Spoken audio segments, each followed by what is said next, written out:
Good morning.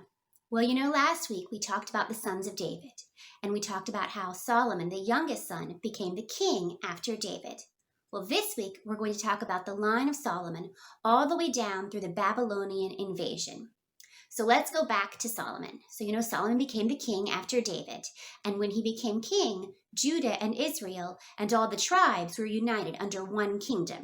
Well, Solomon's son, Rehoboam, and I'm probably saying that wrong, became king after Solomon. And when he ruled, there was some division. The kingdom of Israel felt like they weren't being treated very fairly.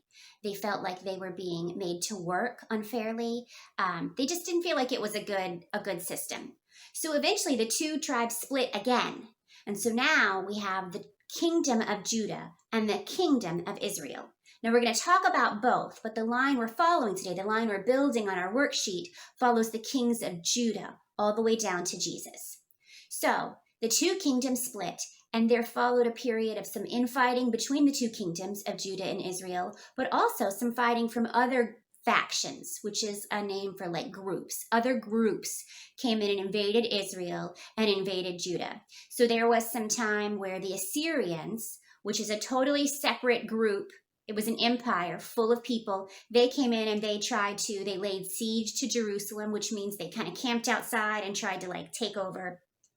And there was a lot of attempted invasions. So during all this time, the kings of Judah, if you can see, kept ruling their kingdom. But here's what I want to show you. So we've been talking about how the people in the Bible, they're just normal people, right? And some of them are good and some of them are not good. And some of them are good sometimes and make bad choices. And some of them are bad all the time. It's hard to say. So anyhow, if you look at this tree, the kings that are shown with the Star of David next to them, that's the little triangle and the triangle. If they had the Star of David next to them, then they were pretty good kings and they followed the one true God. But the other kings might have done things they shouldn't have done. So they might have led their people into idolatry. Idolatry is where you worship a God other than the one true God. Or they might have focused more on war or making money. So they weren't doing the right things. And you can see there's a lot of not great kings, but there are some good ones in there. So anyhow, so the Assyrians kept coming in and trying to invade, and they were attacking both Israel and Judah. And so it was a lot of unrest. And then eventually the Babylonians, which was a totally different empire, they took over the Assyrians. So the Babylonians came in and took over the Assyrians. And then the Babylonians came in and they took over Judah and Israel. So the Babylonians were led by Nebuchadnezzar II, I think.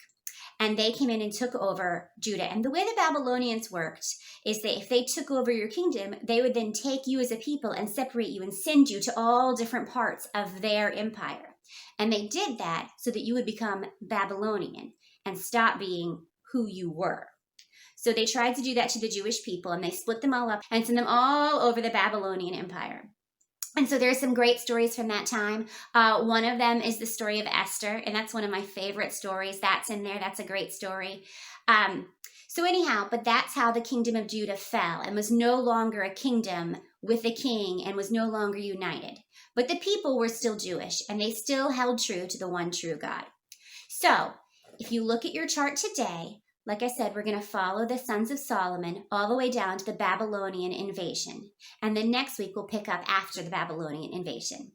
All right, well, I'll see you in church, and I hope you have a great week. Bye.